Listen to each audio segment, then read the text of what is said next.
All right, Joe. Keith TATTNESS McCleary's back in the house, man. Give me that countdown. In 5, 4, 3, 2, 1.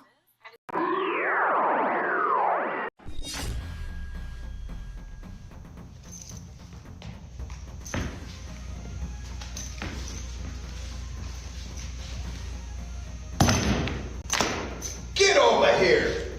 Hi, I'm martial art master Daniel Casino. You know me as the original Johnny Cage, Scorpion, Sub-Zero, Reptile, and Smoke. You are tuning in to NerdCage Live on YouTube, Twitter, Twitch. Don't miss an episode or you'll get caged. So let's finish him. This is Anthony Marquez, better known as Kung Lao for Mortal Kombat. Make sure to like and subscribe to NerdCage Live. Be there. Us. Hey everybody, this is Dave Niebor from Dog Eat Dog, and you're watching NerdCage Live. So like, share, and subscribe to this channel. These are great guys doing what they love to do. Hi, I'm Leah Montalongo, the OG Sindel. Please like, subscribe to NerdCage Live. This is Ernie C. from Body Count. You're tuned in to NerdCage. Can you like and subscribe? NerdCage Live and gaming are a perfect match. Shoot the J, Joe. Okay. Shoot it! All right. Over on NerdCage Live on Twitch, Jay and Joe go live. Call me Bazooka Joe. It's all about you. Kaboom! Playing both old school and new school games every Tuesday night. Ooh, what a sight! Jay, stop looking at her face and run. But she's so beautiful. So be sure to follow NerdCage Live on Twitch. Run for your life, Joe. Run for your life, Joe. Running.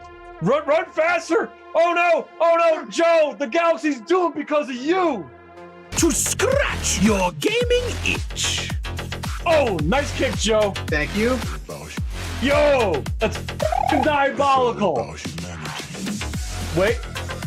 Yo! That's twitch.tv/NerdCage Live. Hey guys, it's the original Shao Kahn, Brian Glenn, and I'd like you to subscribe to NerdCage Live.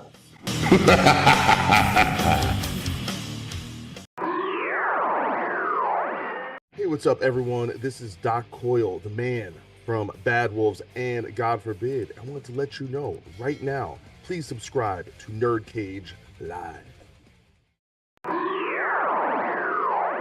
Greetings, imagination connoisseurs. This is Robert Meyer Burnett, and I'm telling you to go get in the cage, the NerdCage Live. And you watch, you like, you subscribe.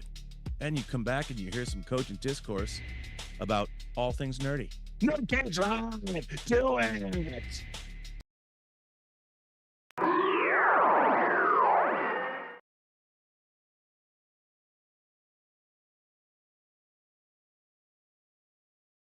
Hi, my name is Kev Bayless, designer or redesigner of Donkey Kong, designer of Diddy Kong, Jago, Enderkurken, and Whizpig. You can't beat me! But what you want to do is subscribe to NerdCage, the YouTube channel. Just go there, subscribe, because you know it makes sense.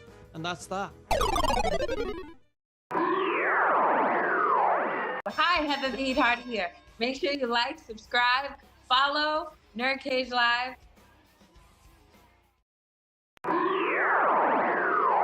Hi, Heather the Eatheart here. Make sure you like, subscribe, follow NerdCage Live. That time is approaching once again, NerdCage Nation. That's right. Mark your calendars for Saturday, December 13th, starting at noon Eastern. For Cheesy Movies for Charity 4, Alien Babes Galore. Let's go. This year, our goal is to raise $2,500 for St. Jude's Children's Hospital using the Tiltify app. Not only that, During the event, we will give away a Nintendo Switch 2 to one lucky and generous donor. Details on that coming soon. So join us right here on NerdCage Live for an all-day watch party event live right here on this channel, watching 5 films of cheesy goodness that feature an alien babe to make this a fun time. We'll reveal one movie each week. Exploding transition! The first movie we'll be watching is none other than the crazy sci-fi thriller Species, starring Natasha Henstridge, kicking the whole thing off at noon. The film is available to watch for free on Tubi. Once again, we look forward to ending this season of NerdCage Live with a bang for a great cause, raising money for one of our favorite charities. And we have no doubts that we could do it with your help, NerdCage Nation. And be sure to like and subscribe to NerdCage Live, and we look forward to working with St. Jude's once again for Cheesy Movies for Charity 4, Alien Babes Galore. Thanks so much, NerdCage Nation. We will see you Saturday, December 13th.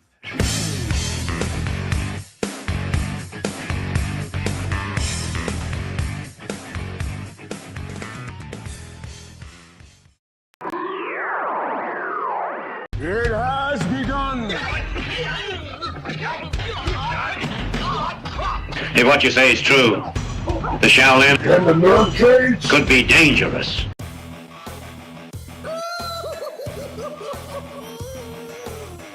Greetings, citizens! You're now trapped in a NerdCage. We hope you have a smashing good time.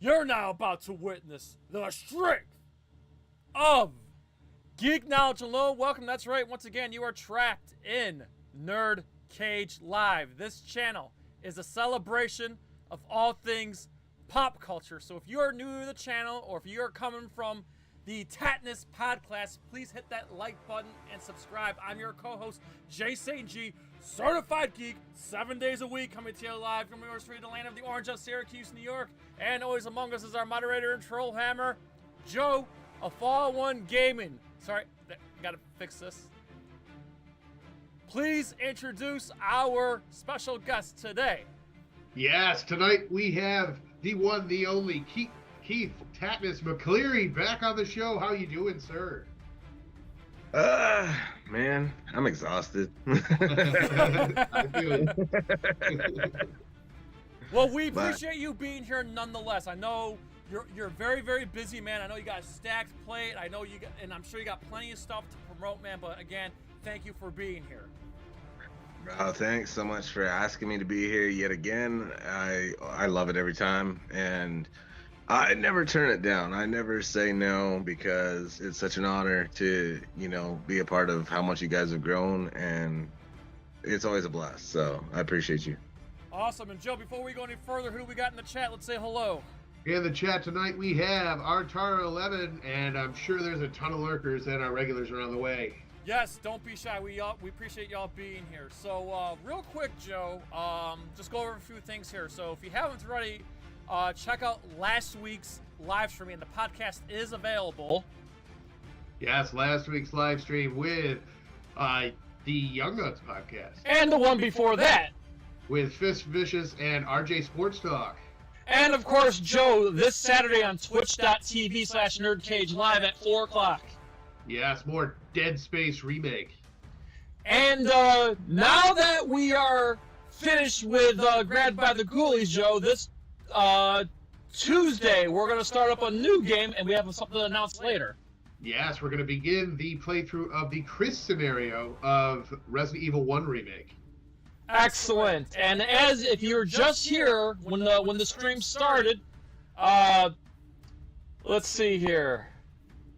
Actually, you know what? I don't have the thumbnail ready for it, but that's okay. We don't really need it. But if you saw the previous the video here, Cheesy Movies for Charity 4 Alien Babes Galore will be Saturday, December 13th, starting at noon Eastern, and the first movie we'll be watching is Species.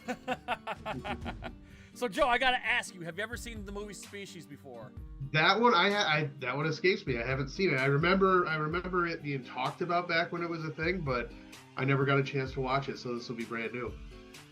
All right, Keith TATTNESS McCleary, I know at some point you've seen the movie Species. You know, I was actually going to tell you that one was one I never saw. What? See? Wow. Got virgins in the house. No, I'm just surprised because I know Keith is a huge horror buff and he's got a very tight connection with the horror community. So I'm a little surprised. And if I'm not mistaken, Natasha Henstridge is from your neighborhood. She's Canadian. Yeah, and I'm going to age myself a little bit because when that movie came out, all my friends were like, dude, you gotta see it. She shows her boobs. And nobody once said it was a good movie. They're just like, dude, there's boobs. And I was like, And that automatically adds points in my book. Right? I just never got around to seeing it.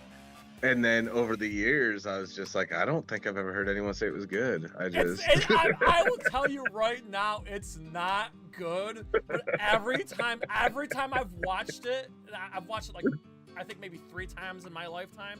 Every time I watch it, I laugh so damn hard because they're so. The funny thing is, it's not like they have bad acting in it, because again, I would say they're B-level.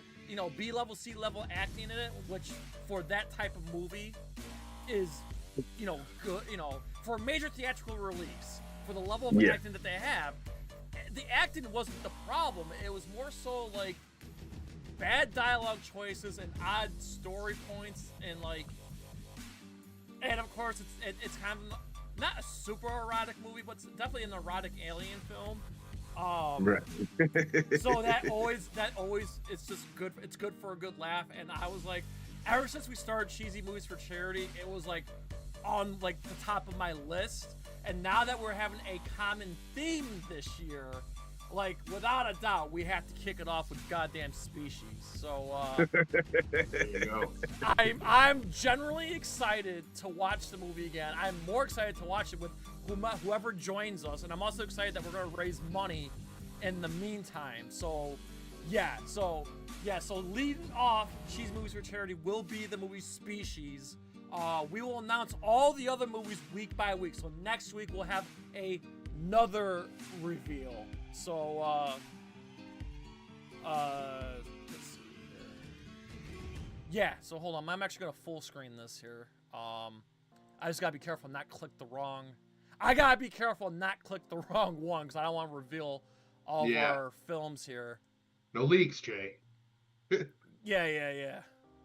Not only am I excited to finally see this damn movie, but now that social media is a thing, I'm gonna track down every friend from elementary school days, not to let them know that I became successful, but to be like, dude, I finally saw it. You were right. There's boobs. Yeah, hang on a second. I'm gonna hold on. I don't want to click the wrong thumbnail and blow our load too early. Story of my life. Although you gotta remember one thing, that those boobs are probably 20 years older now. Well, I gotta be honest with you. So over on Joe Blow, not me, but one of the guys at Joe Blow did interview Natasha Henstridge recently because she just came out. I wouldn't say retirement, but she came out and did a movie called like Bad Cinderella or something like that, like a cheese film, and she's in it. So she's back in the spotlight, and let me tell you, she still looks good. Like she's older now, but she's well preserved. I'll leave it at that. Hold on, I'm pulling up the thumbnail right now for you guys because I don't want to reveal the wrong movie. So, okay, I got it. Here it comes. I just want to Here take it a second to comes. thank Joe for saying 20 years. Thanks, man. You shaved a few years off my age. Well, the movie came out, and I think I was in elementary school when the movie came out. So, well, yeah, there it is, everybody. I was. The first reveal is Species with Natasha Henstridge. So, if you want to take any wild guesses of what the other films we're going to be watching, be my guest, but we're not going to tell you if you're right or wrong. We're going to keep that a secret week to week. But this week's reveal is Species. There you go. Also, before we go any further, Joe, we also had some tragic news just a few minutes ago here. Yes, we do. The late, great Ace Frehley has passed away at 74. What? Yeah, literally just apparently happened. Took a tumble a few weeks back, ended up with a brain bleed, and today succumbed to his injury. So, sad news. I mean, and not Wow. to sound grim, but I'm kind of surprised that Ace is the first one of the original 4 members of Kiss to go. I thought for sure Peter Cross would be the first one to go. And I'm not wishing. Well, this is kind of an accidental death, so it's not like it happened to natural causes or anything. So, if it had been natural, yes, probably he would have been right. I'm just a little mad that that Paul and Gene didn't include them in the farewell tour. Well, excuse me, their 10th farewell tour. Or, I don't know, I've lost track, but the most recent farewell tour that they did, they didn't include Ace Frehley. Yeah. So I can give a little insight on that, and I can tell you it was not Paul's doing. All I'll say is Paul's one of the nicest humans, and Gene, that's another story. So yeah, I kind of figured Gene had something to do with it, not to rip on the guy, but I kind of feel like I feel like he's still got some bad blood with Peter and Ace. Yeah, well, the leads get into their heads a lot, so the ego on that dude is unreal. I will say, I'll say more than I should probably, so I'm just gonna leave it at that. But less is more. yeah. Either way, it's too bad. I mean, I feel like, obviously Ace, the spaceman, was like, the lead guitarist, and if I'm not mistaken, didn't he write the majority of those songs from their heyday, like Detroit Rock City and so on and so forth? Wasn't that all Ace is doing, like all those major hits? To my understanding, yeah. Oh yeah, that's right. The guy from the Dead or Alive. The designer of Ninja Gaiden 2004, yeah. And Dead or Alive. He did Dead or Alive and Ninja Gaiden, yeah. Yeah. Damn. Like it's like 2025 needs to chill out. Like this has been like. Well, I don't know if it's that or if it's just that we get this information so fast now. It used to take months before you notice an obituary like that coming out. Now you hear about it the day of. There was another one as well from my industry. I can tell you, from the movie industry, that most won't hear about. The gentleman who was so creative that he created the movie posters for everything from Back to the Future. Wars guy there. Yeah, Back to the Future, Star Wars. Yeah.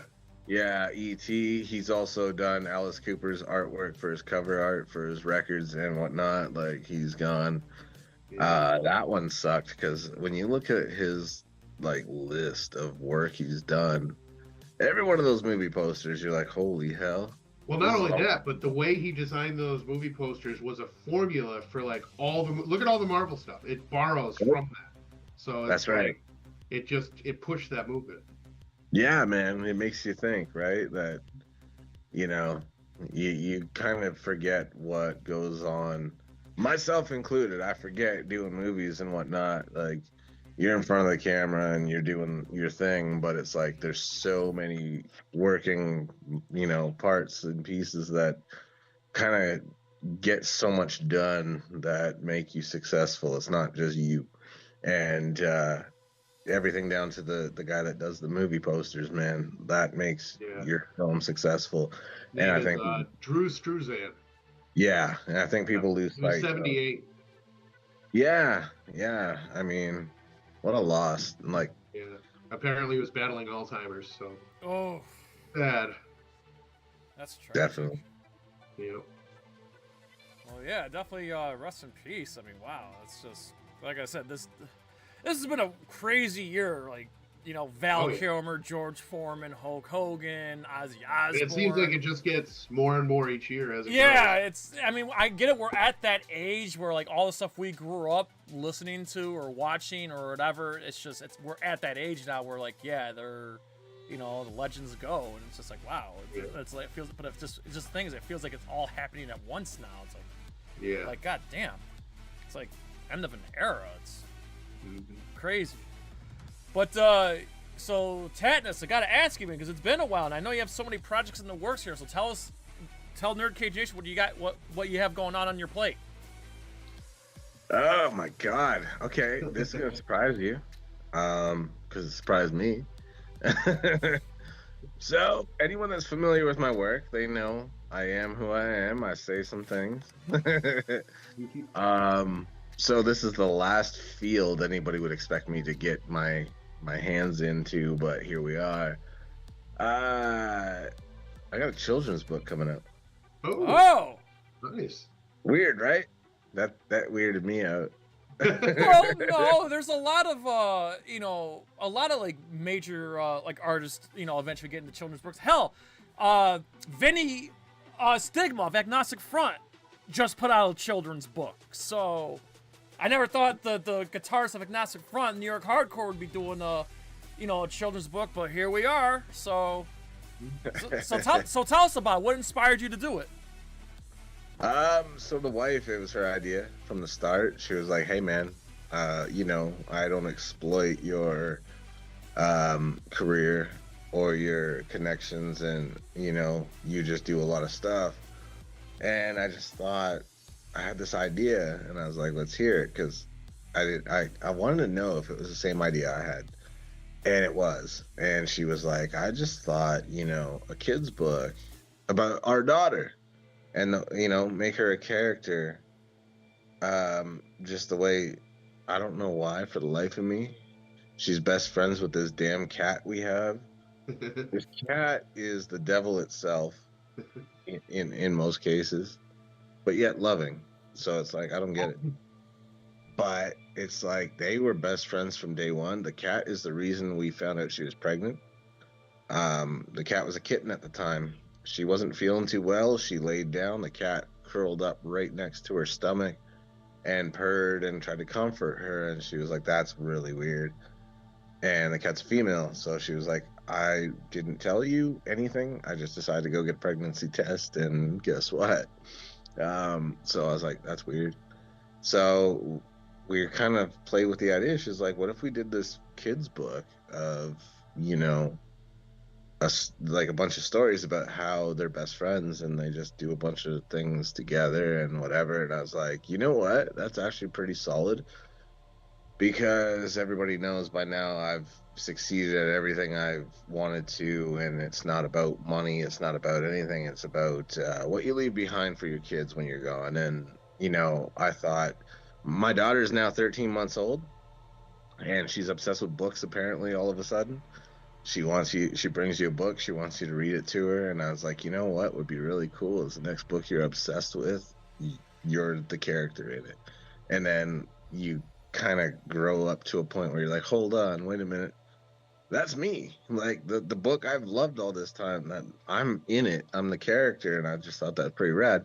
So we just started working on it, and the wife started to write the stories, and I started to do the art, and it's been pretty cool. So we're gonna hit that market soon, and the first book's almost done. So well, let me just say kudos to you, because you're doing parenting right. I mean, normally nowadays kids don't bring you books; they bring you tablets and try to make you watch YouTube and stuff. So for a child these days to bring you a book and actually want to be read that title, then you're doing it right. So thanks, brother. I appreciate that. Also, Yeah, I find it fascinating. You always find another mountain to climb, a taller mountain to climb. I always appreciate that you just never stop. So, again, congratulations on finding that next mountain and conquering that one too.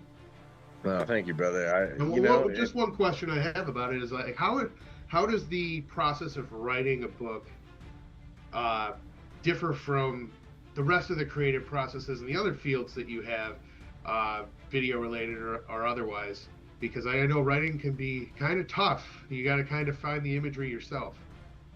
Yeah, I mean, the writing part, I kind of have a hand in it where I pitch ideas, but the wife's really taking care of what she wants. I just pitch suggestions, but I've literally, before all this, I wrote books. Oh. I had a book out in 2014, I think, that on Amazon actually surpassed Ellen DeGeneres' book. Yeah! Let's go! That was pretty wild. And my writer name was TATTNESS Madden at the time because my son was on the way and that was his name. And nobody knew that I did that. And then years ago, it was really funny when people knew my career and they're like, hold on. So by career, like you have a certain name, but your son's name is Madden. I had this book by this dude with those two names combined, and I was like, yeah, who do you think wrote it? And they're like, get out of here. And I'm like, no, I shit you not. And I thought, okay, so you saw it on Amazon or something, and you're just kind of blowing smoke up my ass. But they sent me excerpts of the book, and I was like, oh shit, I did say that, didn't I? And I laughed, and I was like, holy fuck, you actually had the book. I couldn't believe it, because I moved to a different province. As for you guys, that would be moving to a different state. Imagine running into somebody you become friends with a little bit, kind of get to know someone new, and they're like, hey, I have a book you wrote. Holy shit, you wrote this. And I'm like, get out of here, man. And then they sent me like a screenshot of one of the pages, and they highlighted the part they particularly found amusing, and I was like, holy shit. Yeah, I did say that, didn't I? I forgot about that. But you actually bought the book. I was like, holy shit, dude. Go. I'll never forget the book name was so I wanted it to be long and stupid because I wanted people to be like, who the fuck thought this was a good idea for a name that long? Because you'll never forget it. So the book was called Anti-Socially Awkward, a well-documented list of reasons society needs a punch in the neck. And it was just me airing my grievances as to like the things that piss me off that people do. And people related to it so hard that they're like, dude, it was a short book and it was just fucking relatable. And I was like, man, I appreciate y'all for liking it so much. I couldn't believe it blew up the way it did. It was me taking the piss and you guys bought it and were like, this is the best damn thing ever. I was like, what the fuck? Awesome. Now, if you don't mind me asking, I know you had a documentary in the works. Any updates on that? Yeah, they're working on it, man. It's a long process. I forgot how long of a process it actually is. Yeah, I know that stuff takes years because documentaries, it's years in the making because of all the. Yeah. So I forgot how long the first one took, and then COVID hit during the first one, and that made things interesting, and a bunch of other crazy shit happened during that time, and then this one I fought it for years because they hit me up like I think 2 years later after the first, and they're like, dude, you just found your mom at 38 years old that you never known. We need to do a follow-up. I'm like, no. Like, let me process this information and get to know the person. And then unfortunately it became pretty evident, like pretty early in, that she had early signs of dementia forming. And so like basically getting to know her in any regard was kind of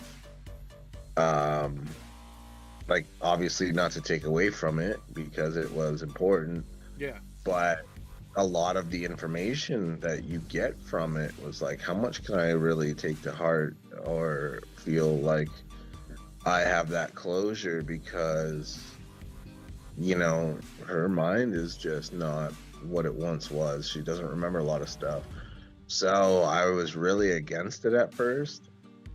But then I was like, okay, we're going to do this. And then guess what? Your daughter's on the way. It's, oh shit. So now there's a kid now. And it's like, okay, back burner that for a minute because that's important. That has to, you know, first time mom especially, right? You got to give the grace period of like, you know, you got to figure that out and not have cameras in your face and all that crap. So it was like, okay, we're going to postpone that a little bit. So that kind of delayed it some.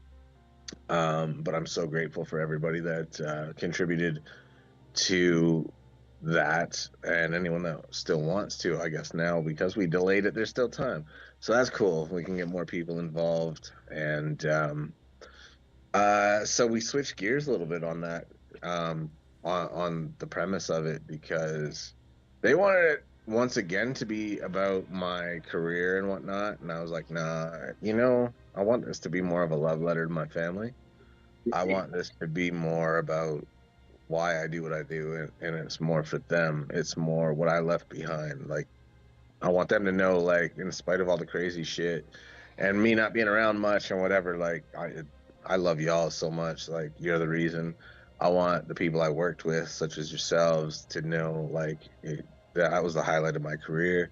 I want people to know, like, this was not about me. This is about, you know, what I got out of it. And it was all love and so much fun.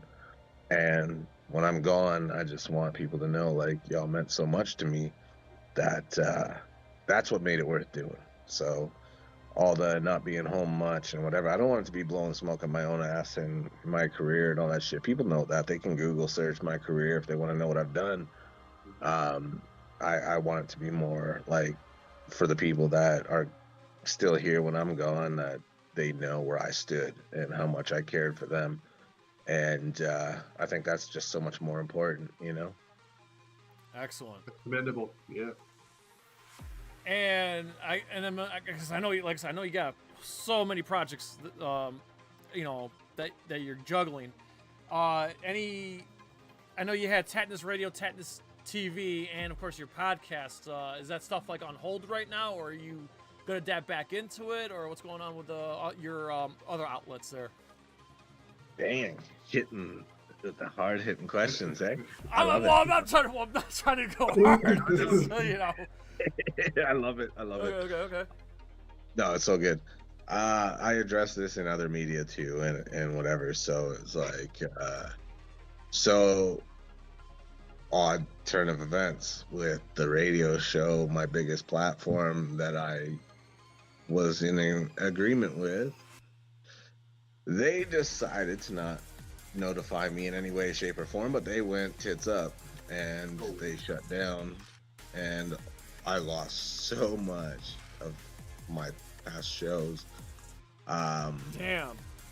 Yeah, dude. Like, thanks, bro, for at least the professional courtesy of saying, "Hey, we're shutting our doors. We can't make it financially." I'm just kind of putting myself in your shoes. Like let's just say I just handed NerdCage Live to somebody, and I was hoping that it was going to reach a whole new audience, and all of a sudden they shut down, and all those shows that me, Joe, and Mark put our blood, sweat, and tears into, all of a sudden they're all gone. I mean, luckily we archive everything, but I'm just saying, hypothetically speaking, so I can kind of feel where you're coming from. Like, damn.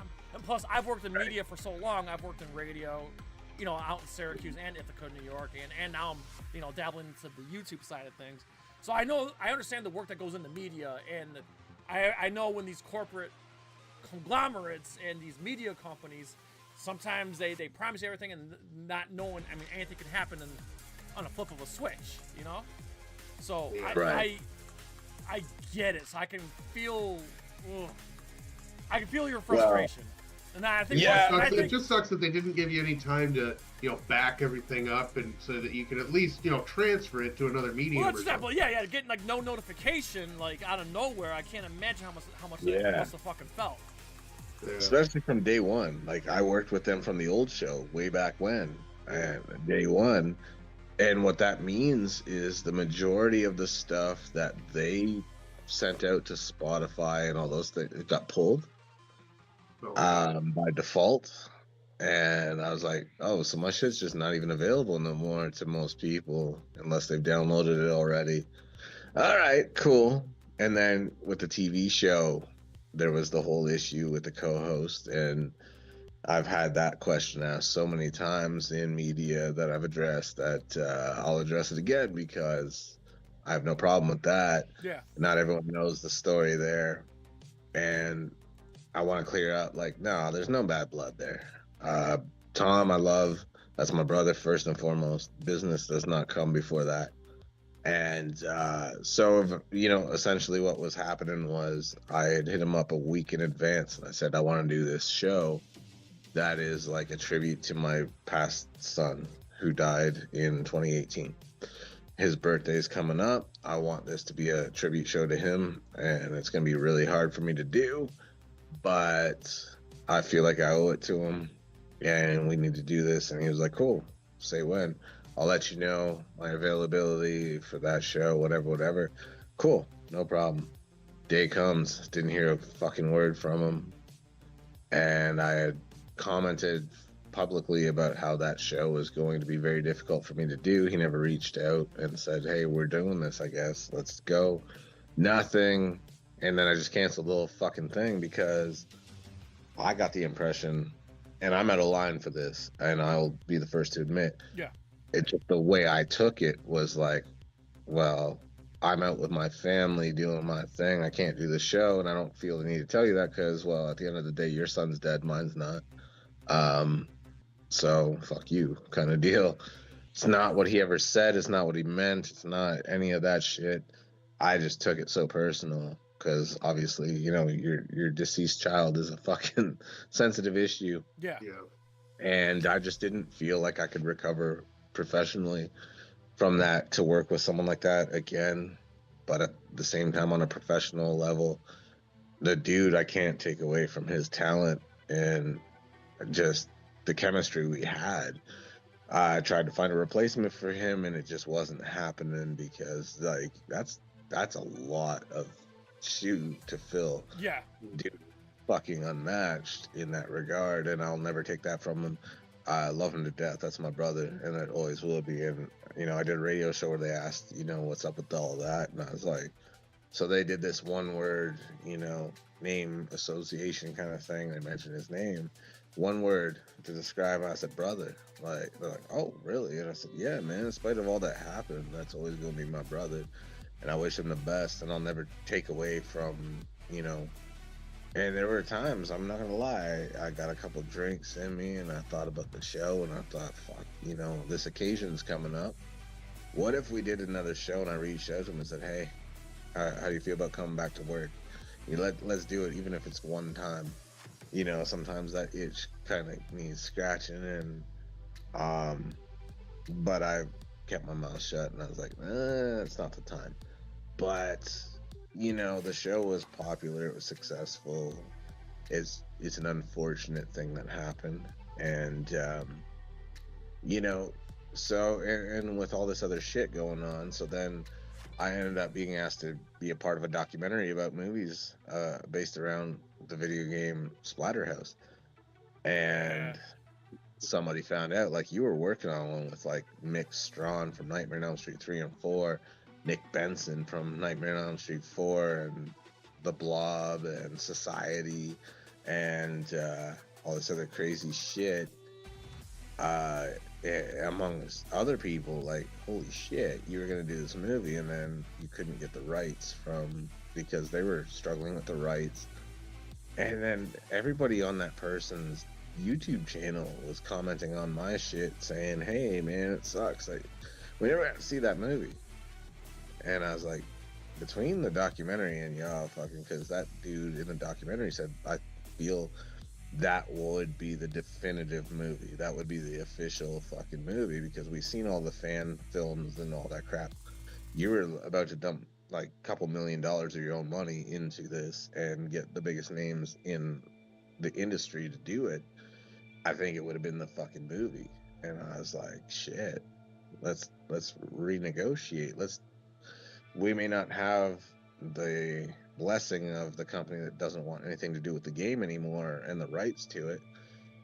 If fans can do fan films, why can't we make a definitive movie with or without their backing? You know, would have been nice to have some of that sweet money, but take a little load off my pocketbook. But fuck it, like, why don't we just do it then if people are still interested and want to see it? So we're talking about making that happen. So nice, awesome. Looking forward to it. Oh, it's gonna be fun. Not to flip the coin over on my side, but I do want to mention, because you brought up Nightmare on Elm Street 3 and 4. Maybe I sent it to you. I don't know if I did or not, but I actually did interview Chuck Russell, the director of Nightmare 3, over just a couple months ago for JoeBlow.com for his latest movie. And luckily, I didn't have a lot of time with him, but I had just enough time to squeeze in a couple extra questions. So I asked him about The Mask, and I asked him about Nightmare 3 and how they got Dokken involved. But just want to say I just want to shout out to Chuck Russell. He was fucking awesome to talk to, and I'd interview him again in a heartbeat. He was definitely an amazing. I don't know. Have you ever worked with him before? Ever talked to him before? I have not. That would be lovely, man. That would be rad as fuck. Yeah. I have not had the luxury or the pleasure, unfortunately. But I know so many people from those movies that it's a phone call away. I laugh when you mention Dokken because Mick Strawn on my Halloween show 2 years ago told me a hilarious story on air about his experience with one of the members of Dokken. Nice. And what a douchebag that guy was. What? Yeah, really funny. And so he didn't want to listen to nobody. Literally told Strawn, like, I know what I'm doing. I've done this a million times before. Mm-hmm. And Strawn was just telling him, hey, that wall you're going to break through, there's a beam on the bottom of it. Don't trip over it. He took great offense and then proceeded to trip over it anyway and needed, first aid and the whole lot. It was pretty funny. So, That is great. No, I just thought it's just funny because, like, I mean, I get heavy metal was bigger, kind of bigger, more, it was kind of a bigger thing then than it is now, unfortunately. But the thing that that me and Mr. Russell talked about was like, like the fact that you got them to do this, song for a mainstream film was just kind of like unthinkable at the time, So yeah.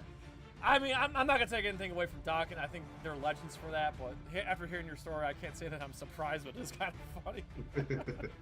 Yeah, it turns out it was just the one member. The rest were solid humans. Right. Yeah, He just had a chip on his shoulder and, There's always that one member of the band that, right, has the ego and thinks, like you said, he knows everything and whatnot.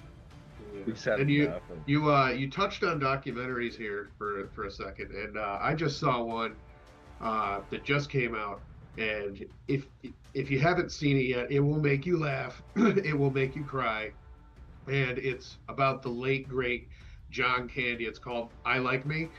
Amazing documentary, my favorite thus far. To watch it. Yeah, I want to see it. Yeah, I want to see it. And it's produced by Ryan Reynolds. So. Oh wow! I almost watched it last night, and then for some reason.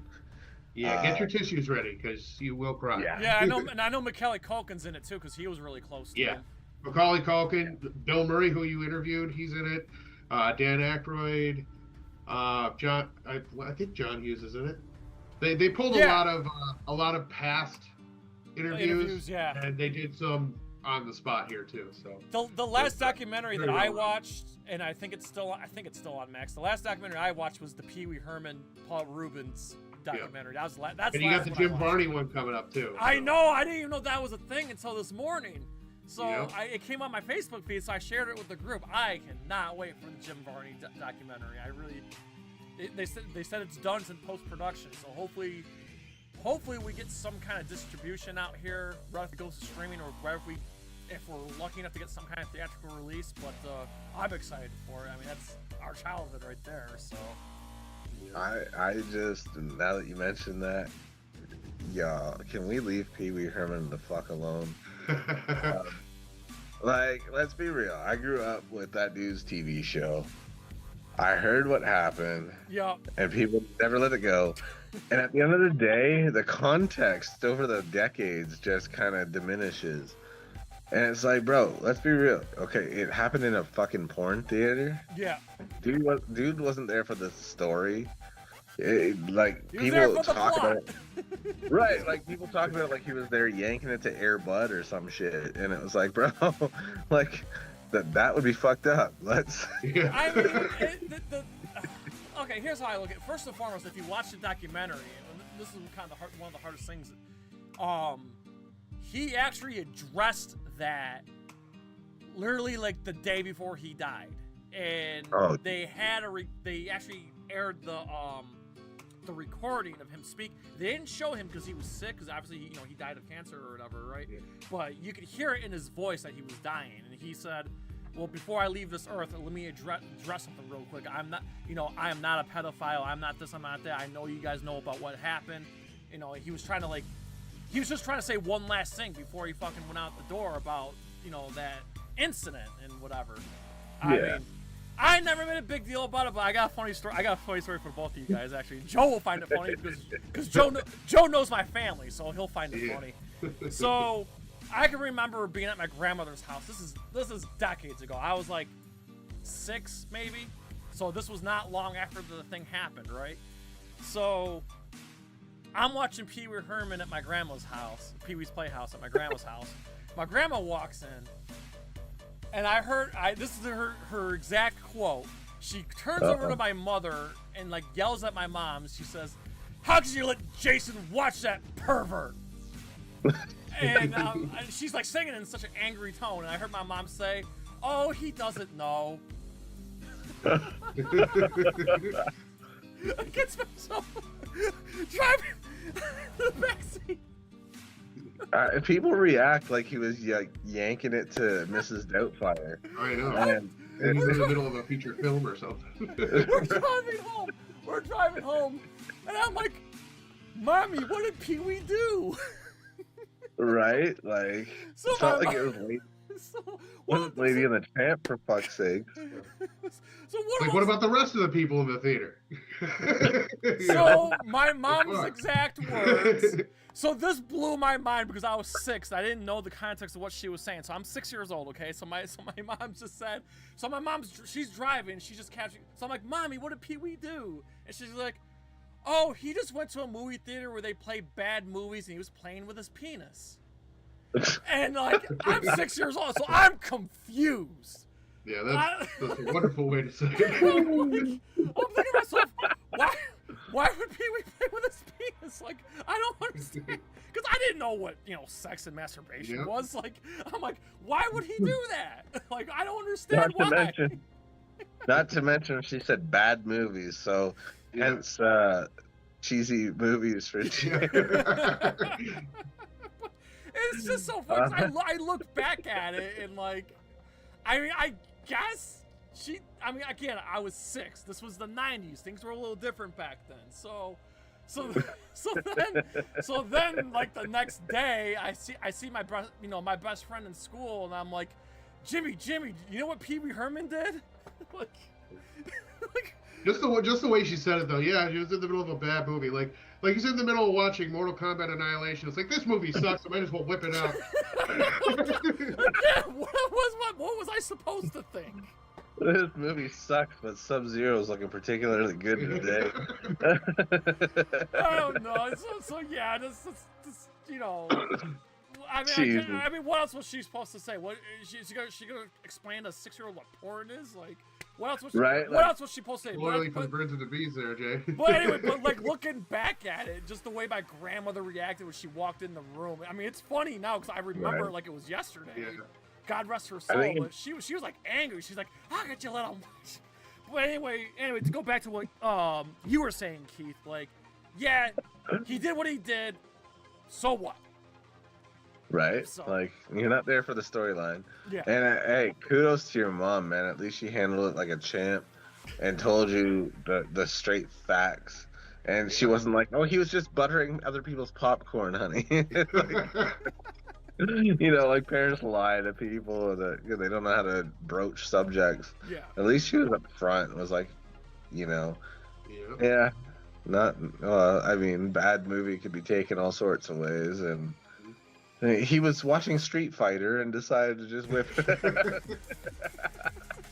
Well, they did have Kylie Minogue. It might do something for you.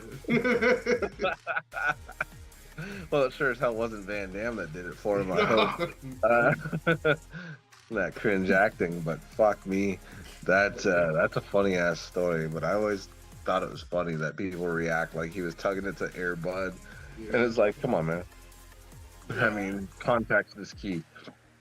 Yeah. And now that we're on the subject of movies and everything, have you heard about Zach Cregger's Resident Evil? It just started filming, so we'll see if it can break the little RE curse there. I didn't know anything about it, and I'm so salty because, man, I would love to be a part of any Resident Evil movie that. Well, apparently he's going Outbreak style with this, and he's not including any of like all the monsters are going to be there. It's going to be set in the same city and everything, but the characters are not going to be main characters. He said that's available in the game if you want that. He said he's going to have all brand new expendable characters in this that don't have any ties with the main character, so it's going to be like Outbreak. That's wild. That's going to be so cool. Yeah, so I mean, it could go either way, but yeah, if it's done correctly, if it's executed right, it could be pretty good. Yeah, that's going to kill any like predictability where it's like, well, they can't kill them because they're. Yeah. And I mean, you're going to have divided fans that want a carbon copy cut and paste. Oh, for sure. They've tried carbon copy cut and paste. It doesn't work. It just doesn't work with that particular series. So you have to go in a separate direction. I agree. I watched the first Resident Evil movie when it came out, and when it came out on DVD, and I saw it, and I was like, that was kind of boring.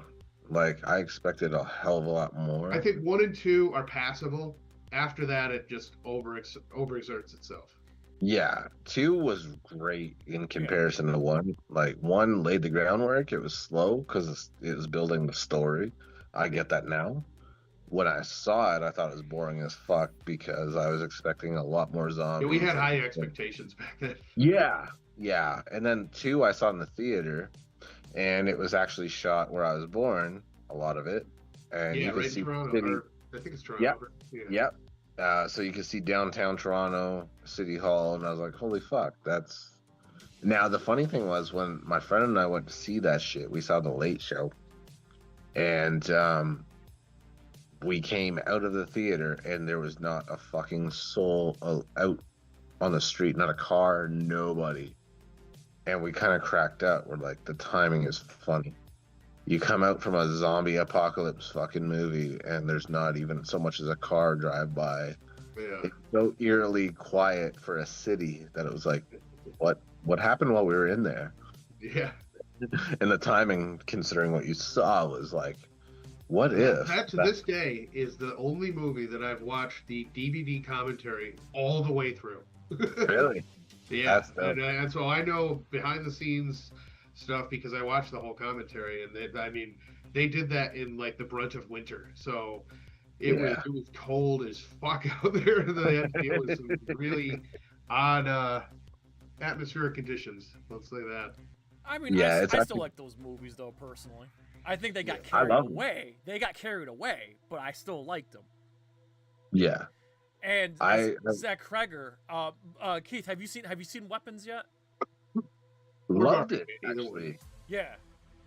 Pleasantly surprised by that one. Yeah, that's him that's doing the movie, so. That's dope. Yeah. And you know the junkie character that's in that movie? They cast him in the new Resident Evil, so he's really. And they have a few other ones that I don't recognize, but yeah, I know he's in it. That's fucking wild. That's gonna be cool. Yeah, from what I understand, the premise is the movie's about a delivery driver trying to bring an important delivery to the hospital at Raccoon City, and he just happens to drop in the middle of the outbreak. That's gonna be cool as shit. Yeah. I love the reboot of the games. Well done. Like, beautifully graphic-wise, amazing. Putting that dickhead in the first one, though, really pissed me off, because, man, he's annoying. Every time you turn around, you gotta dodge this prick. But the second one was so good. Yeah, I was gonna, I was actually just about to ask what was your opinion, because we never got to ask you this question, because we've covered Resident Evil, but what'd you think of Village, Resident Evil Village? It looked cool as hell. I never got around to playing it. But actually really rad. And I was like, damn, I need to get back into these games, because the last one I played was that first person, what was it, 7? 7, yeah. Full disclosure, I was high as a kite when I played that shit. And not the move. It felt way too real, and I was like, no. You play it in VR?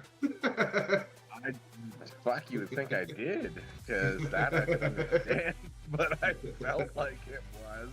And I was like, nope, this is way too intense for the state that I'm currently in. Fuck this game. And it sat on my shelf, and I never touched it since. You know, okay. I personally like 7 more than 8. That's just me. I know everybody loves 8 because of Lady D and all that stuff, but I liked 7 more than 8 because if they would have broadened it out so Lady D was a higher antagonist and kept her in it longer, it probably would have been good. I mean, I know what they were going for. They tried to do the whole Universal style shit. Let's add werewolves and vampires and see what happens. Well, it could work, but it just kind of fell flat when you have this brooding vampire character that's only in it for like the first section, and then she's gone for the rest of the game. And then you have these other villain antagonists that, I mean, the dollhouse freaking sequence with the baby and everything, probably the scariest part of the game. But once you get beyond that, it's just, how big can we make a villain? And it's like, we've done that. You don't need to do that anymore. Yeah. You know, based on what I saw, I felt like it was the species of Resident Evil games where, like, dude, boobs, and you know. Yeah. Like, well, my gripe with it, Keith, was here's the thing. Joe and I we bring this up all the time. See, Resident Evil 7, although it was another story, it was more in line with the first 3 games, with the more, you know, spooky side of things. Whereas Resident Evil 8 Village was closer to like 4, 5, and 6, more of the action oriented. I mean, it had some of the spooky moments, but like Resident Evil 8 felt more action oriented, whereas 7 felt like survival horror. And which is why that's what I love about Resident Evil. That's why 7, I prefer 7 over 8. But my favorite Resident Evil game of all time is Resident Evil 3 Nemesis, the original version. It's my all-time favorite. Yeah, and I just watched a video today on why the first 3 games on PlayStation run circles around anything, including the remakes, just because of the fact that not only did they have the fixed camera angles and all that shit, but that stuff aside, you could pick which path you took. Now everything is so goddamn linear that you're basically just waiting for the next cinematic. Right. I will say, and it's probably an unpopular opinion, on a fun level, I loved 5. Yes, so do I. Yes, 5 is good if you're playing co-op. Yeah, I loved 5 so much, but I will say it did not feel necessarily like a Resident Evil game. 6, I thought, was so far removed from what a Resident Evil game should feel like that it had its moments where it was okay, but like I didn't fully get into it like I did 5. I think 5 I've beaten at least 7 times because it's fun. And I still want to go back and play it again because it was fun. But it doesn't feel like the original games, but it was just fun. The remaster of the first 2, I was so into. I I love that they changed a few things and made it interesting. So it wasn't like, okay, so we revamped the graphics and you're still playing the same old shit. They kind of switched it up a little bit, and that made it kind of interesting and unpredictable. It was like playing the director's cut all over again, which I love. Yeah. So, big fan of that. Huge fan of that. Now, a question I do have to ask is, have you been following Resident Evil Requiem, RE9?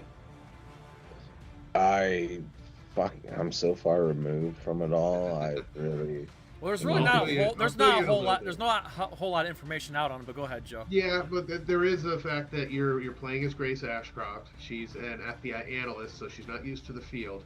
And her mother is Alyssa Ashcroft, who was part of Resident Evil Outbreak, the original Resident Evil Outbreak. So they're going back to those roots.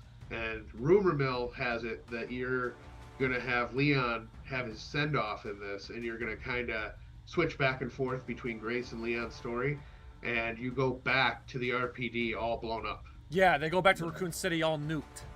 Yeah. That's cool. Yeah. It's exactly 30 years later, by the way. It takes place exactly 30 years from the end of Resident Evil 3. Yeah.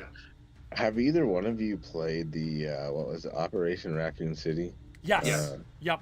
I owned it, and I thought it was unique. I thought it had all the potential. It gets a lot of hate for its mechanics, but cool concept, definitely. Yeah.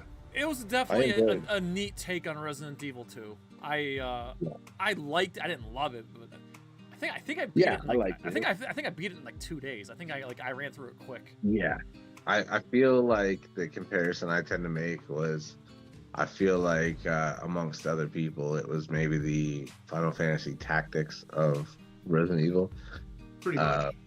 You know what I mean? Mixed bag of reactions to it, where some people love it, some people hate it.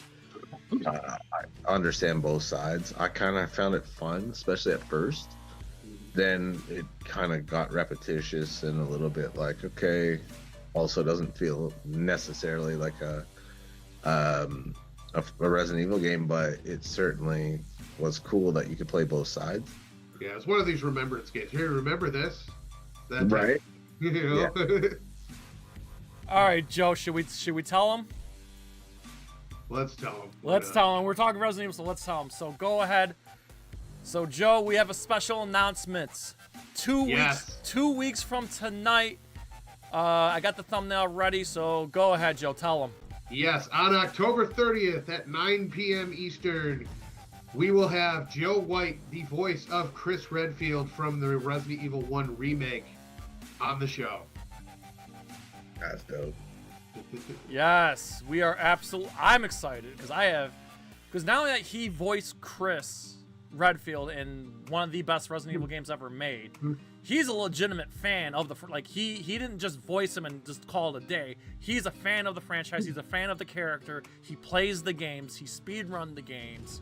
And he not only that he's a voice actor, he's an actor too. So I'm very much looking forward to mixing it up with Joe White in 2 weeks.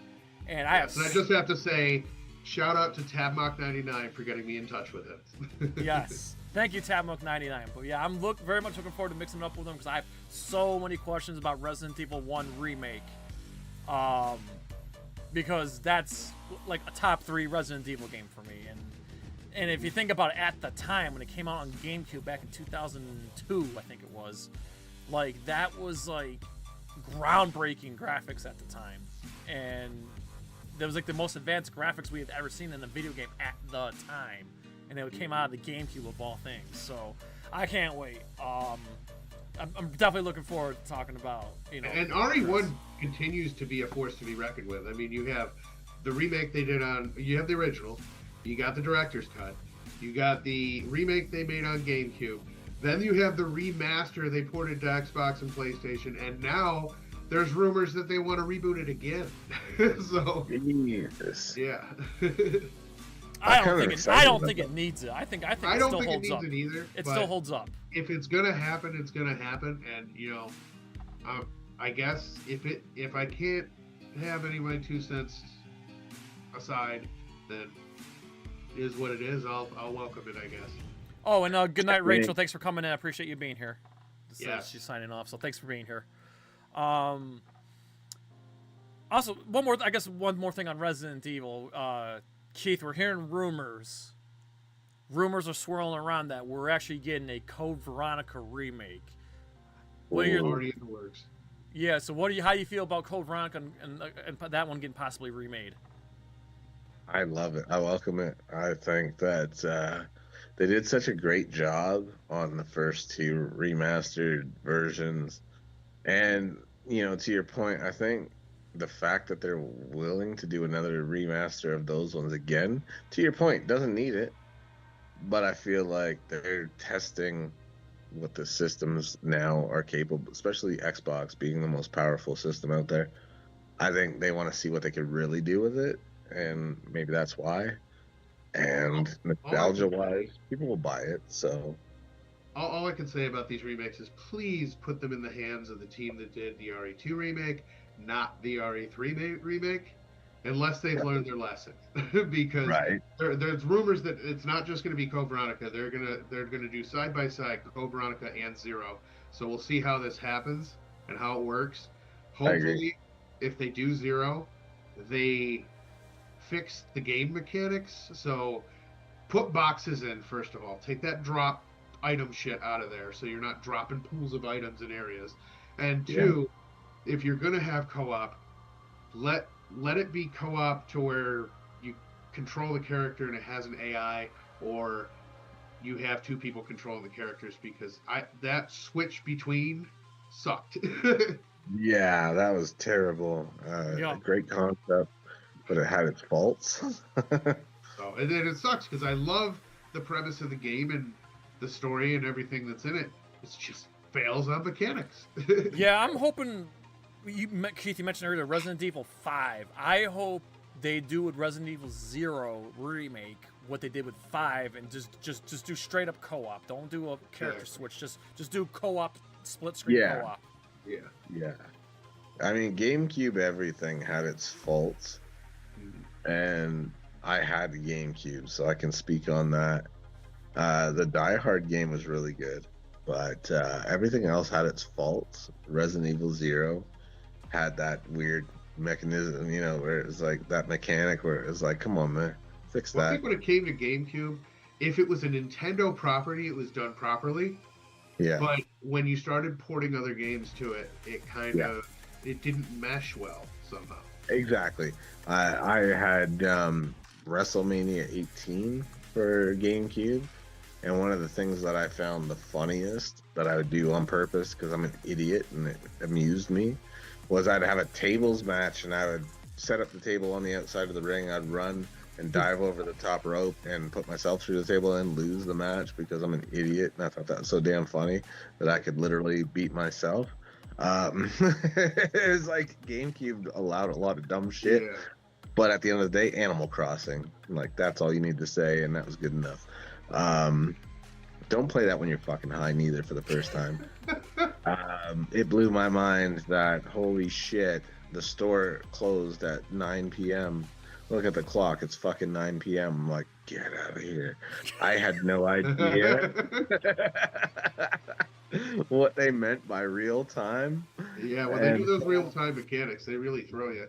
Yeah, and then to find out, like, oh, I haven't played it in 2 days, and you boot it back up, and you have new neighbors because the other people moved out, and I'm like, this is a the fucking biggest game game that for fucked God's with me sake. in that regard would have to be Ark Survival, because you play it and it'd be on these live servers.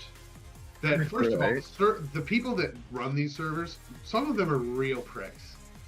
And secondly, you have that real time mechanic where if you shut it off, it's still going, and they can still kill you even though you're not playing. Right. So you wake up and you're dead, and all your stuff is gone, and you've been robbed. And it's like, if I wanted this type of experience, I'd move into the inner city and have it happen for real. You know? The fuck.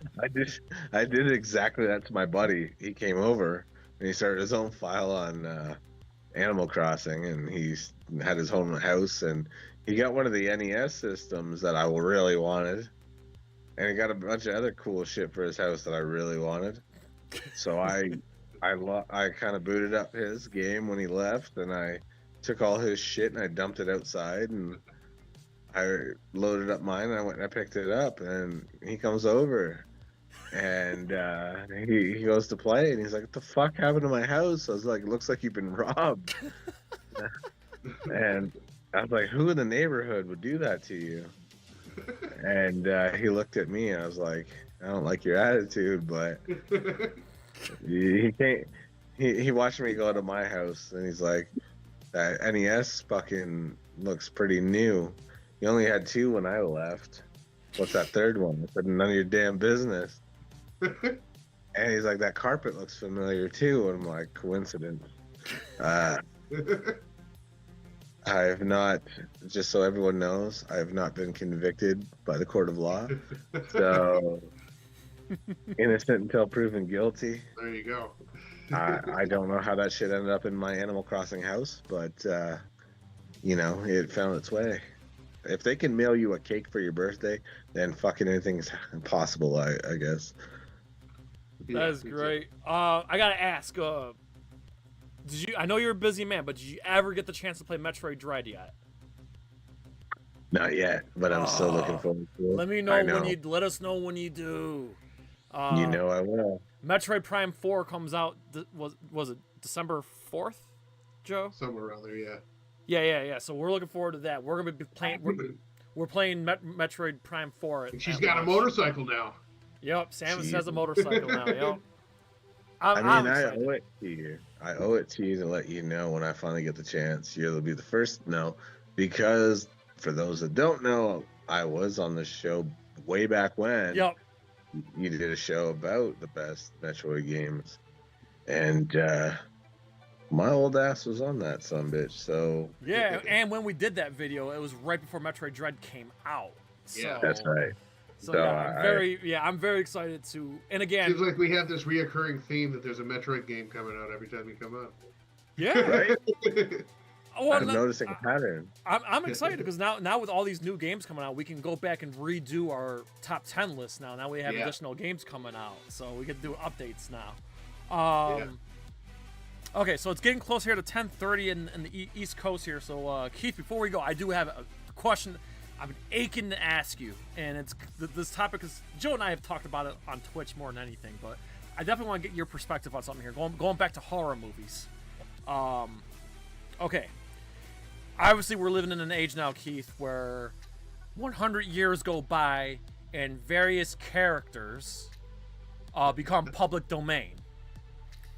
And at first, when Mickey Mouse became public domain, and I think first they did Winnie the Pooh. Yeah, first they did Winnie the Pooh, and they did the Winnie the Pooh Blood and Honey. Okay, at first, I thought it was funny. Then of course Mickey Mouse became public domain, then Popeye became public domain. And now, in my opinion, it's not cute anymore. I think it's getting stupid. And the problem is that these movies are so cheap. These movies are so goddamn cheap. They're made on a shoestring budget, but they get just enough people to watch them that they make enough. They make profit, and they make more of these stupid movies. So I'm sorry, kid, I gotta get your opinion. So how do you feel about these various public domain characters, and then they turn them into horror films? How are you feeling about it? I love this question. So I was literally with my producer of my old show one night when I discovered that they announced, hey, as of tomorrow, a lot of Disney characters are going to be public domain. And being in the film industry, the first thing I said was, somebody is going to turn this into a horror movie. I said, Winnie the Pooh specifically, that's going to be a horror movie. And I think it was like less than a week later, they announced that was exactly what was happening. I said, fuck, they didn't waste no time. It blew my mind. I was like, shit, when you're right. But fuck me, someone was just waiting for that opportunity. I agree with you 1,010%. So here's my experience, because the wife's a big fan of all that crazy shit. So we dabbled in some of that. We watched Blood and Honey. The first thing she said to me was, Christopher Robin's kind of a bitch. And I laughed. I was like, you're not wrong. Blood and Honey 2 was fucking so good. That's maybe a guilty pleasure, or like that was just junk food, man. I loved everything about the second one. Way better than the first. Yeah, then I've heard we watched the Peter Pan one. Oh no. Not terrible compared to some of the other shit I've seen. I was like, okay, I understand it. That was all right. It's no Blood and Honey 2. Watch the Goldilocks one. Fucking give me my fucking 2 hours back. Like, I'm gonna sue them for time back. Like, give me my 2 hours, or give me fucking $20 and I'll fucking call it even. But Jesus Christ, that was a waste of my time. So a lot of them now I watch like the trailers and I'm like, garbage. Because to your point, they look like they fucking cost $5 to make and they had change left over. And I'm comparing all of it to like Blood and Honey 2 now, because Blood and Honey did okay, but it made so much money that you could tell they're business people. They put that fucking profit back into the product, and they made the second one way better, higher budget, better appearance on the characters. I'm so stoked in this house, dude. We cannot wait for 3. It's coming, and it's gonna be so dope. But everything else I see now looks so stupid. Yeah, I actually watched the Popeye one a few months ago, and I was like, oh my god. Oh, I'm gonna speak this into existence, and I'm gonna shout a YouTube channel out here. If they continue with this horror phase of public domain stuff, hand it over to a certain YouTube channel. Jay knows this. I turned him on to this channel. Give it to Meat Canyon and let him run with it. If you haven't seen Meat Canyon, go over, check it out. Fucking hilarious shit over there. Yeah, you got me addicted to Meat Canyon. I also see here that there's certain like superhero stuff and MonsterVerse stuff and everything that's coming up on public domain, like the original King Kong version. Yeah, King Kong, Superman, Batman. Now, the reason I don't think those will get touched is because, first of all, you can only do the earliest versions. You can't do, like, the New Age MCU, DCU stuff. You can only do the original versions, and they don't transfer well, so I don't see them doing well if they try to go in that route. Secondly, comics have done so many different versions of these characters and everything that they've already dabbled in it. So you're not treading in new territory. Right. I felt if wasting my fucking time built muscle that explained Popeye's forearms, that would be fucking dreadful. Those Mickey Mouse ones were fucking terrible. Every one I've seen was just, what the fuck is this? Yeah. Like, that was my reaction. And I wanted the first 5 minutes of my life back, and then I was forced to sit through all of it. So I definitely want a refund. The Popeye ones were fucking just... Yeah, they were awful. Yeah. Like, terrible. Like, fucking just... There's no justification for it. It was just brutal. And I was like, okay, some of these can be done well. We've proven that. And then some of these are just a slap in your face. Thanks for watching this shit. Yeah. But I watched them for free because I'm not paying for that garbage. So it is what it is, I guess. Yeah. It has to have that super irony factor. And I go back to animated stuff because they do it better than anybody. Like, remember South Park when they had the, what was it, the Woodland Friends there? Oh, yeah, the Woodland... that was fucking amazing. Yes. If you do stuff like that, we're going to freaking watch it. But to just kind of try to keep a serious horror tone with a public domain character that's known for being all lovable and shit, the irony is lost after like the first 10 minutes. Yeah. I mean, so the Peter Pan one had some gnarly kills. that made me say, okay, this is not half bad. But Blood and Honey 2, I was like, this just got better. Like, they put the money where it mattered. They improved the character's appearance. They fucking improved the story. I was like, okay, they're actually making an honest effort, and I found the second one to be pretty fucking enjoyable.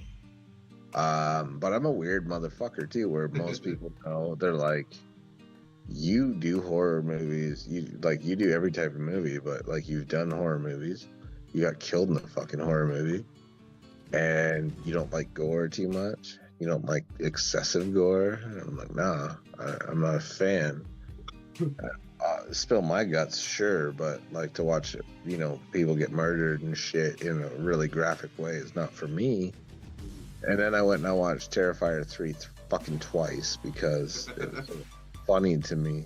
I have not seen those movies yet. Everybody keeps pulling my leg. I have not seen Terrifiers yet. I refused to watch them, and then I was like, you know what? I need to know what the hype's about. I was in a really weird mood one night, and I was like, you know what? Fuck it. I want to see if this is as brutal as people say. And I put on 3 because it was on Netflix or Prime or one of the two. And I watched it, and I was like, huh. I laughed at that so fucking much that I told the wife, I'm like, you know, you should probably see this. I think you would dig it because you like gore and all that bullshit. She's like, I saw the first one, and that one part, fuck that. I was like, no, this one's different. It's fucked up, but it's funny.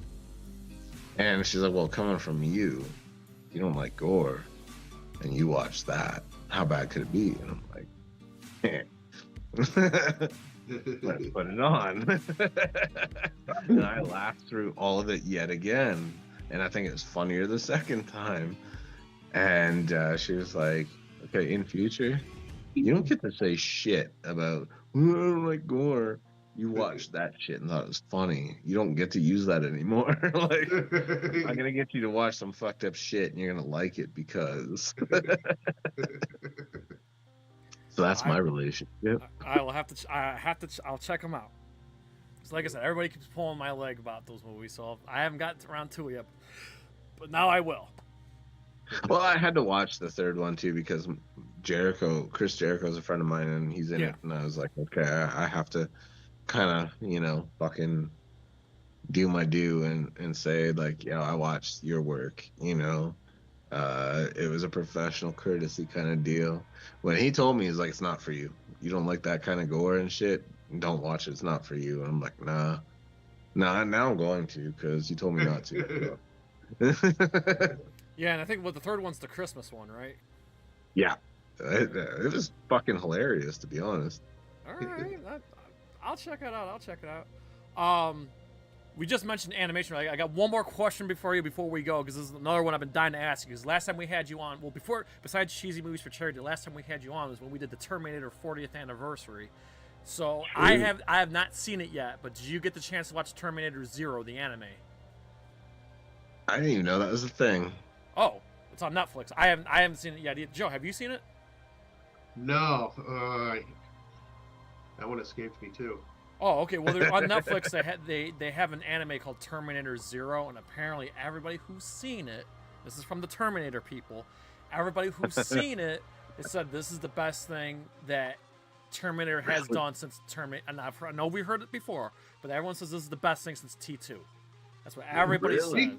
Speaking of T2, Halloween, Terminator 2D No Fate comes out.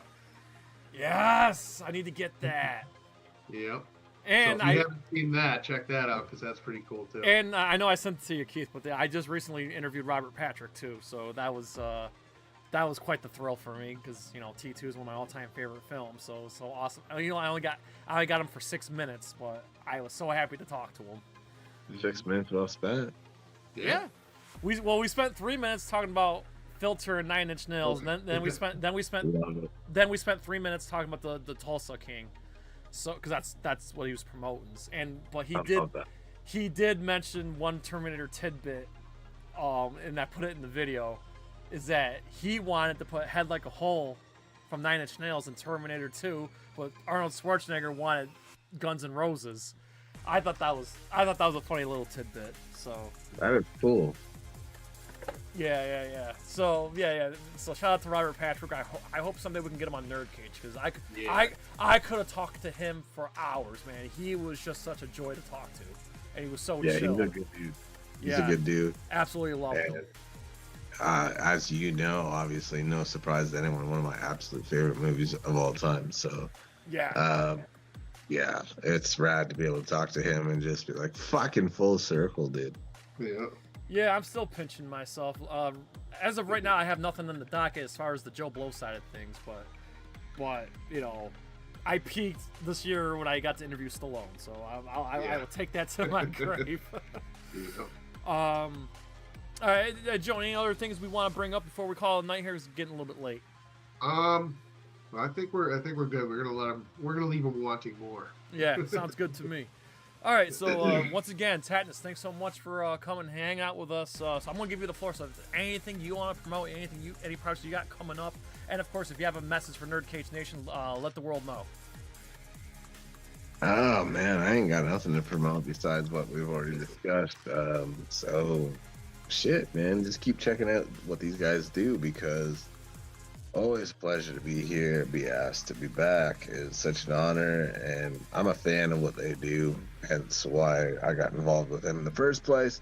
So keep watching what they're doing and support what they do because that means a lot to me. They deserve it, and I'll always come back when I'm asked. So if you ever feel like you, for some reason, missed this and you want to see this shit back here, hit them up and be like, get them back, man. What are you doing with your life? I'll always come back when I'm asked. So just keep supporting them, man. All right, well, so thanks so much for the kind words. All right, so Joe, real quick, man, let them know about Saturday. Yes, more Dead Space remake. And of course, Tuesday, Joe. Yes, we're gonna begin the Chris playthrough of Resident Evil 1 remake. And speaking of Chris of Resident Evil 1. Yes, October 30th, 9 p.m. Eastern, we will have Joe White, the voice of Chris Redfield from that remake, here on the show. And we just want to put it in everybody's ear now. We're going to start promoting this heavy. Is that, well, hold on a second. Let me put up the thumbnail.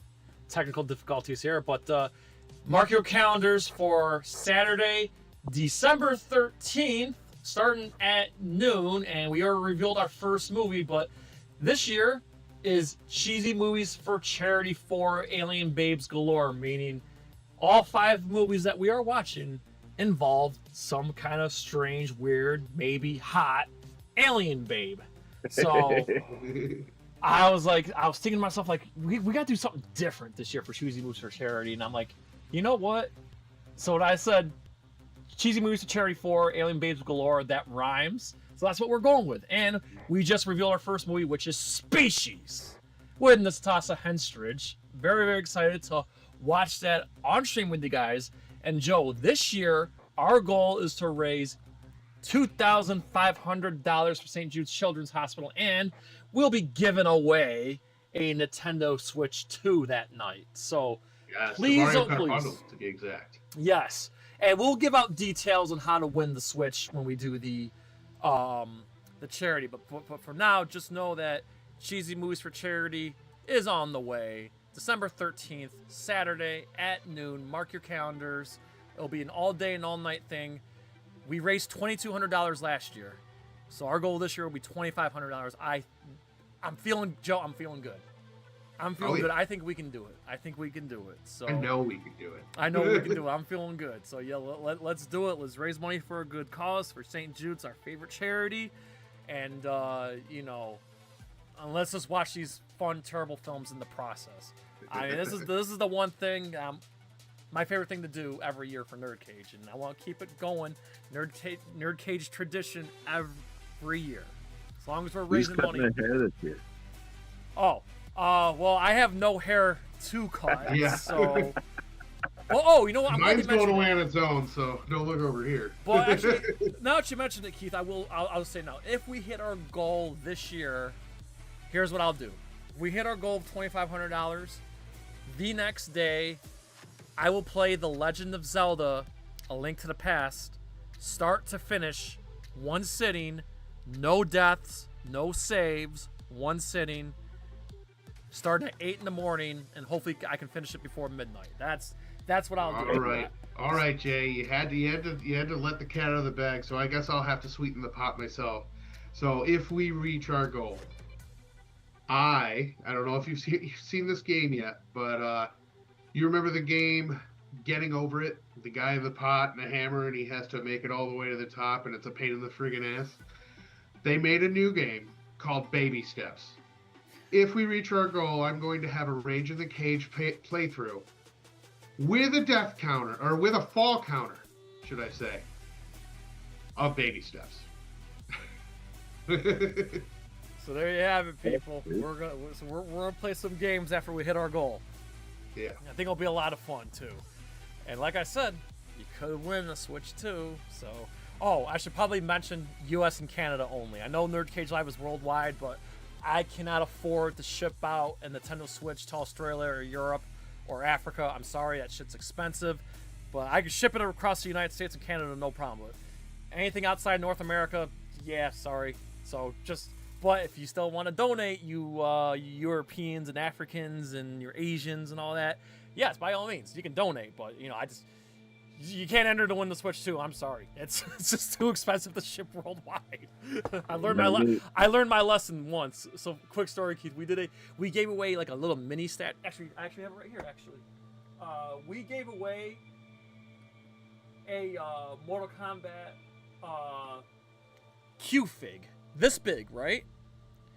And someone from Britain won, and let's just say that to ship it out there, it actually cost more than what this cost. So imagine shipping a Nintendo Switch to Europe or Asia. It's gonna cost like hundreds of dollars. I'm not doing it. Yeah. No. Yeah. Doesn't make sense. Yeah. So yeah, U.S. and Canada only. I should probably, like I said, the details we'll release the details when we release all the movies. But we're gonna do movies. We're gonna announce the movies week to week. So, but yeah, the first one will be Species. So I'm just gonna put it out there. The funny thing about Canada is I live in Canada, so you want to ship out. I'm just kidding, people. It's funny you mentioned it because we do have a Canadian audience, and actually not the last giveaway, but when we gave away the Xbox a couple years ago, someone from Canada won. And it wasn't me. So so you all know, I'm not eligible, people. I don't count. I'm not eligible to win anything. So it's all you guys. Enjoy. I'm just taking the piss. Yeah. I'm not eligible for that, nor would I want to take that away from everybody that's donating. And I'm just happy to be a part of these charity events, and it's rad to see us succeed and to be a part of something that succeeds. And you guys have always killed your goal. So it was really cool last year to be a part of something and see you guys not only succeed, but, exceed your goal. It was cool. I was so thrilled to be a part of that. So, well, we appreciate that. We look forward to having you back for one of these films or more. Yeah. Oh, I have to come back to see at least one of them now because my elementary school days are haunting me. I'm getting bullied in my mind right now for not seeing Alien Bibs. You're not the only one. Joe hasn't seen Species either, so you're not the only one. So we're gonna hold each other's hand and get through it together, and maybe go to therapy together after if we need to, because we didn't get our time back after seeing what sounds like a terrible fucking movie. But sorry if I wasn't paying attention. I had to go in our Discord and ban a spam bot. Oh, nice. Oh, that means we're growing. That's right. All right. Well, speaking of Discord, Joe, why don't you plug social media and we'll call it a night. All right. If you want to get us on Twitter or Instagram, both handles are @nerd_cage. And our Discord, as we mentioned, is the link is in the description. Become a member there as well. And our Facebook discussion group, that is NerdCage Nation. We love everything you guys put up there. No spoilers, no politics, and for God's sakes, keep it civil. And sorry that the chat's officially dead over at NerdCage Nation, but you can... Yeah, but our Discord is a close second. That's where the after party is. Yes, and of course, speaking of earlier, we're talking about Resident Evil. Get yourself a Resident Evil NerdCage Live t-shirt. Any size, any color, but if you're a skinny booty call or a fat fuck, big or small, we love all the link to our TeePublic in the description of this video, every live stream, and across the vast lands of social media. So thank you very much, Joe, and thank you very much to Keith "TATTNESS McCleary" for hanging out with us tonight. We can't wait to have you back. Not only is Keith a very talented individual, he's an awesome friend, and I'm the luckiest nerd on the planet to be able to hang out with him on my platform. So we pretty please ask you to like, comment, subscribe, ring that bell, and spread this shit like the T-virus. So that you guys safe, yours free to the land of the orange, Syracuse, New York, to all of our friends around the world at NerdCage Live. And TATTNESS, as always, enjoy life, stay safe, eat your vegetables, do your push-ups, go to the gym. I'm actually headed there right now. Good night, God bless, and have the best day of your life. Good night. Come on, brothers.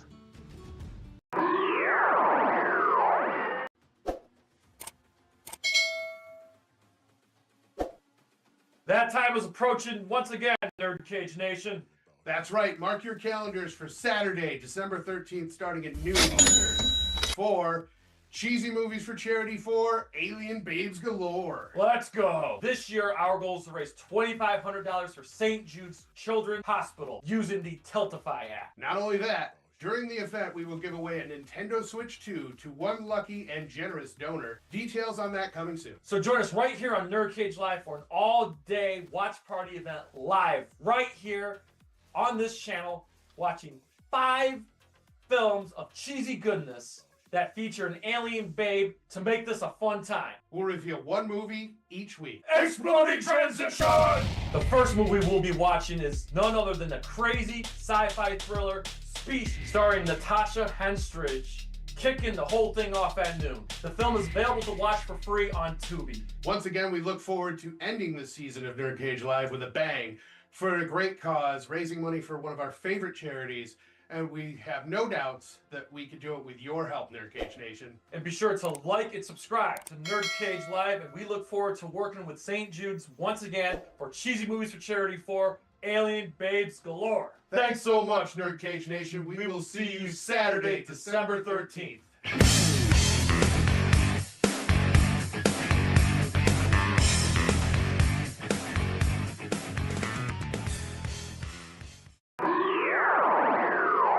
NerdCage Live and gaming are a perfect match.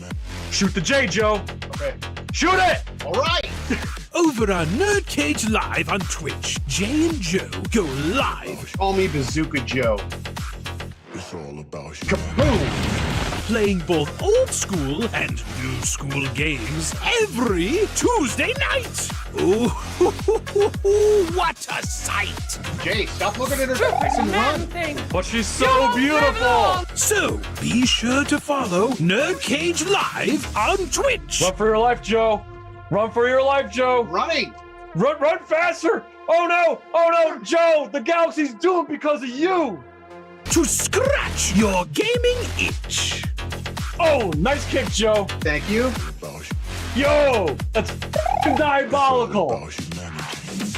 Wait. Yo! That's twitch.tv/NerdCage Live.